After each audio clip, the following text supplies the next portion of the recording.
I'm Max Dalton, and in this video, I'll show you how to remove vocals from a song using Audacity. Step 1. Open the song you want to remove vocals from using Audacity. Step 2. Click inside of that audio track and then click the Control and A buttons on your keyboard to highlight and select all of that track. Step 3. Click Effect in the row of options at the top of the screen to open a menu. Scroll down this menu and then click Vocal Reduction and Isolation in this menu.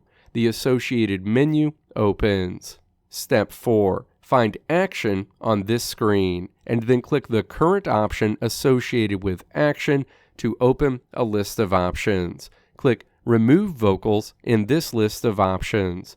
Step 5. Click Preview to hear a preview of what your removed vocals will sound like with the default settings. You can make adjustments to the strength and the vocals. A higher value in the strength field will remove more of the vocal, but will risk cutting into the instruments or creating a metallic sound. Setting the strength value too low can leave a ghost area where the vocal was. The low cut for vocals allows you to tell Audacity not to touch sounds below a certain frequency.